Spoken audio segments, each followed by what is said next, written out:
നിങ്ങൾക്ക് English grammar ഇഷ്ടമാണോ?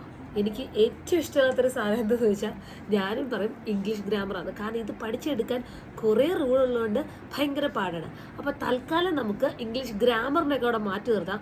കുറച്ച് പ്രിപ്പോസിഷൻസ് പറഞ്ഞു തരട്ടെ. ഒരുപാട് ഗ്രാമറും റൂൾസും ഒക്കെ തലയിൽ കയറ്റുക എന്ന് പറഞ്ഞാൽ ഭയങ്കര പാടാണ്. പക്ഷെ നമുക്ക് എന്ത് ചെയ്യാം, സംസാരിക്കുമ്പോൾ മിസ്റ്റേക്സ് ഒഴിവാക്കാൻ വേണ്ടിയിട്ട് കുഞ്ഞു കുഞ്ഞു കാര്യങ്ങൾ പഠിച്ചാലോ? ഇത് നിങ്ങളുടെ മക്കൾക്കും ഭയങ്കര യൂസ്ഫുൾ ആയിരിക്കും. സോ അപ്പോൾ അത് ഇവിടെ ശ്രദ്ധിച്ചോ, കുറച്ച് പ്രിപ്പോസിഷൻസ് ചടപടാതെ ഈസി ആയിട്ട് പഠിക്കാം കേട്ടോ. ഡേ ലുക്ക് അറ്റ് മീ, അറ്റാണ് ഇവിടെ വരിക കേട്ടോ. Wait for me, okay.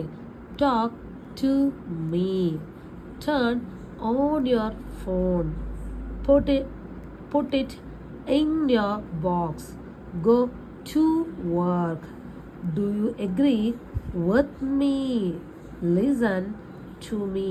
മനസ്സിലായോ? ഇതാണ് കുറച്ച് പ്രിപ്പോസിഷൻസ് ആണ് കേട്ടോ. അപ്പം വീഡിയോ നിങ്ങൾക്ക് ഇഷ്ടമായെങ്കിൽ ഇനിയും നിങ്ങൾക്ക് ഇങ്ങനെയുള്ള കുഞ്ഞു കുഞ്ഞു കാര്യങ്ങൾ സിമ്പിളായിട്ട് വേണമെങ്കിൽ നിങ്ങൾക്ക് എന്താണോ കമൻറ്റ് ചെയ്യാനായിട്ട് തോന്നുന്നത് അത് നിങ്ങൾ കമൻറ്റ് ചെയ്യുക. കാരണം നിങ്ങൾ കമൻറ്റ് ചെയ്യുമ്പോഴാണ് എനിക്ക് കൂടുതൽ വീഡിയോസ് ചെയ്യാനായിട്ട് ഒരു എന്താ പറയുക, ഒരു പോസിറ്റീവ് എനർജി ഇൻസ്പിറേഷനും കിട്ടുന്നത്. അപ്പോൾ നിങ്ങൾക്ക് എന്തൊക്കെ വേണമെന്നുള്ളത് താഴെ കമൻറ്റ് ചെയ്തു. താങ്ക്